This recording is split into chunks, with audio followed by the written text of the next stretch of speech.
Eleanor Whitlow had always found peace in the rolling hills of Kent, where her late aunt's cottage stood nestled among the heather. The air there felt different, cleaner, softer, as if time moved slower within its ivy-wrapped stone walls. The cottage was more than bricks and timber to her. It had been a sanctuary during school holidays, a place where she had first painted with real oil colors, and where her Aunt Lillian taught her to listen to the rain as if it were music. So, when her aunt passed and left the cottage to Eleanor, it felt like destiny. A new beginning with her husband, Martin. Martin had been supportive at first, or so she thought. He spoke of fresh paint, wildflower gardens, and how they could escape their dull routine in Brighton. As a secondary school art teacher, Eleanor dreamt of weekend workshops in the garden studio, turning the cottage into a place not just to live, but to create. They visited together just once, under the grey skies of early spring. Martin had seemed quiet that day, preoccupied. But when she asked, he blamed work, something about a supplier dispute in his antique furniture business. She hadn't pressed further. After that, Eleanor returned alone several times to begin restoring the place. She painted the shutters, cleared the flower beds, and even ordered new linen for the attic room. Martin had said he'd come next weekend. But next weekend never came. One day, as summer approached, she received a phone call. Her head teacher needed her to attend a regional arts education conference in Bath. She'd be away for 5 days. Reluctantly, she locked up the cottage, watered the hydrangeas, and left. When she returned, her key didn't fit the door. At first, she assumed it was jammed. But when she knocked, a woman in her 50s opened the door with a puzzled expression. "Yes?"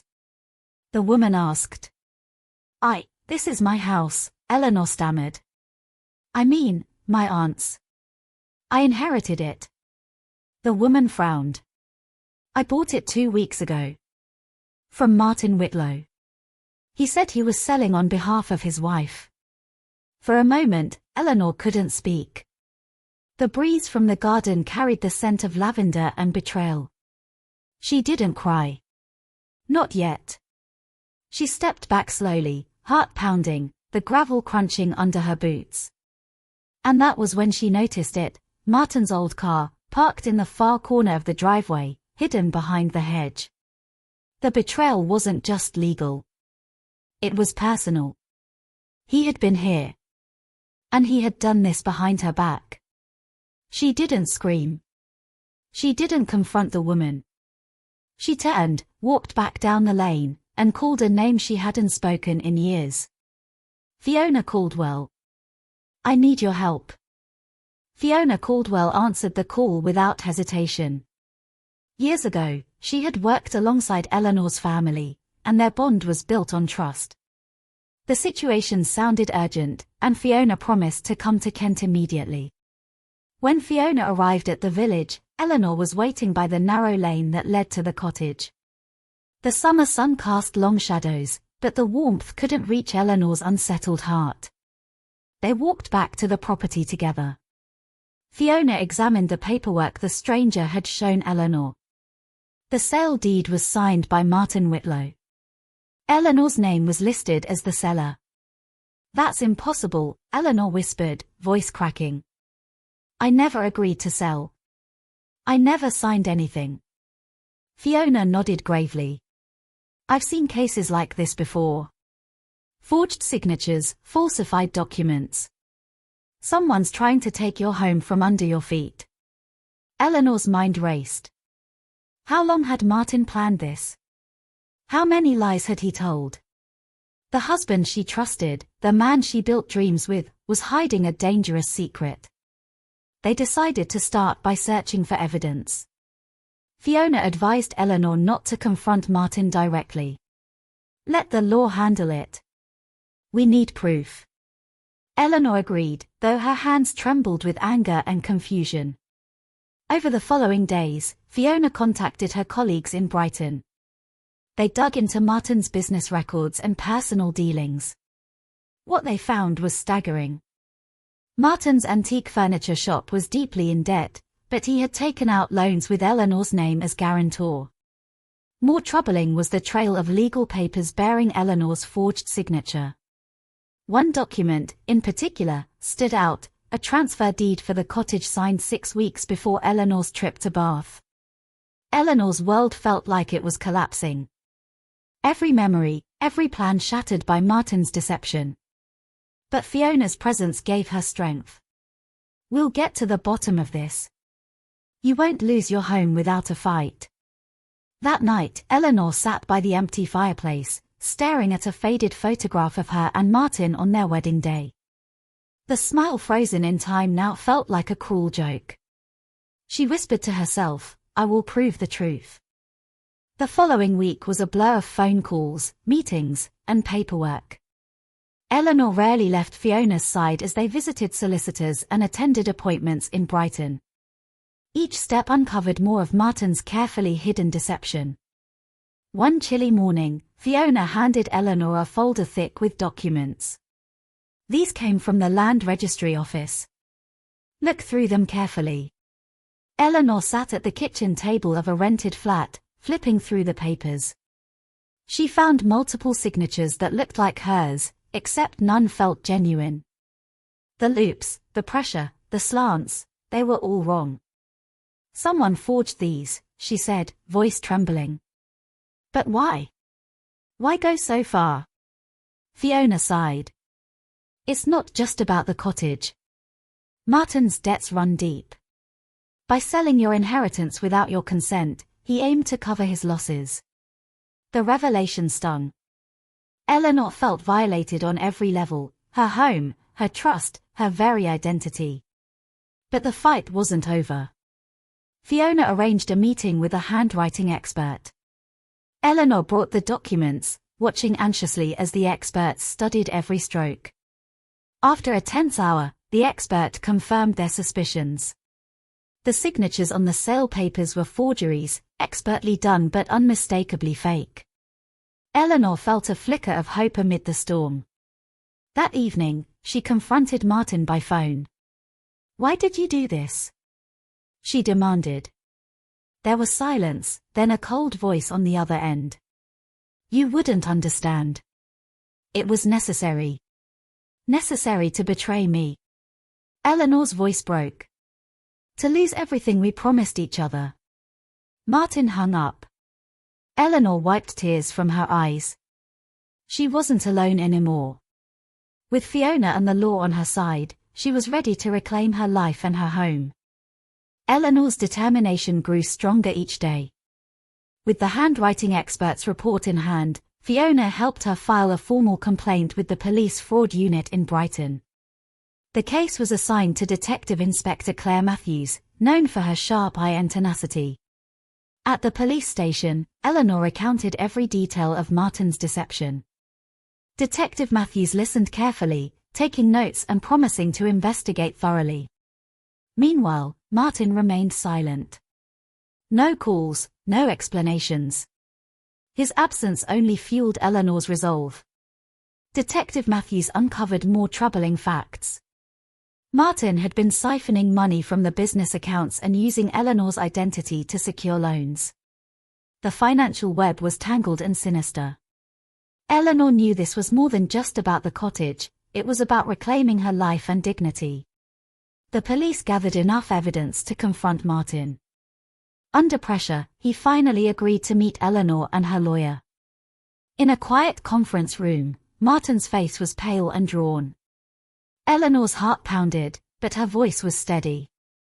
"Why betray me like this?" she asked. Martin avoided her gaze. "I was desperate. I didn't want to lose everything." "You'd lost more than money," Eleanor said. "You'd lost trust. And you will face the consequences." The legal battle had just begun, but Eleanor felt a quiet hope. With truth and justice on her side, she was ready to fight for what was rightfully hers. The day of the trial arrived with a heavy weight on Eleanor's shoulders. The courtroom in Brighton was packed, whispers and curious glances filling the air. Eleanor sat quietly beside her solicitor, ready to face the man who had betrayed her. The prosecution laid out their case clearly, proof of forged signatures, fraudulent loans, and deliberate deception. Witnesses testified to Martin's financial troubles and his desperation to hide the truth. Martin's defense was weak. He admitted to signing some documents but claimed he had no choice. The judge listened intently, weighing every word. Eleanor's heart pounded as the handwriting expert was called to the stand. The expert detailed how the signatures were forged, presenting side-by-side comparisons that left little doubt. When Eleanor took the stand, she spoke calmly but firmly about the betrayal and the impact on her life. Her voice echoed with pain but also with strength. After hours of testimony, the judge adjourned the court to deliberate. Outside, Eleanor held Fiona's hand tightly, their eyes meeting with silent support. Finally, the verdict came. The judge ruled in Eleanor's favor. The forged documents were declared invalid, and Martin was ordered to repay the debts incurred under Eleanor's name.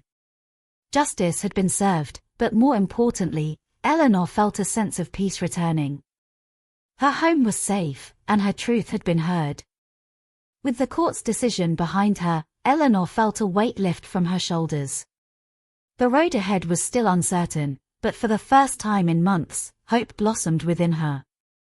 Martin's betrayal had left scars, but it also revealed Eleanor's strength.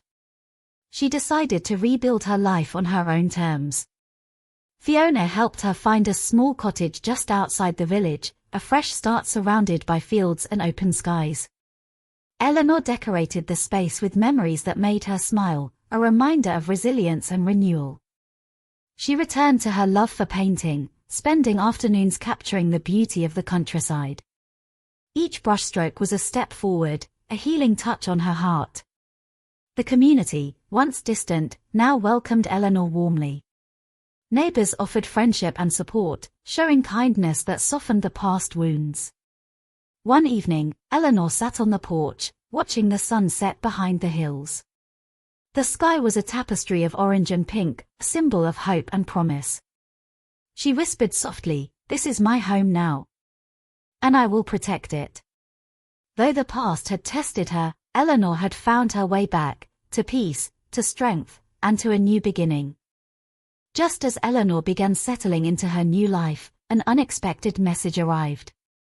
It was from a local journalist, Thomas Reed, who had been following her story. He wanted to meet and share her journey to inspire others. Curious and cautious, Eleanor agreed. They met at a small cafe in the village, where Thomas listened intently as Eleanor spoke about betrayal, courage, and healing. The article Thomas wrote touched many hearts. Letters and messages poured in from strangers who admired Eleanor's strength and resilience. Among the messages was one from an old friend, Henry, who had once loved Eleanor deeply. He reached out with kind words and a willingness to help rebuild what had been lost. Eleanor was hesitant but open. The past had taught her the value of trust and the importance of second chances. With new friendships and renewed hope, Eleanor's life slowly transformed.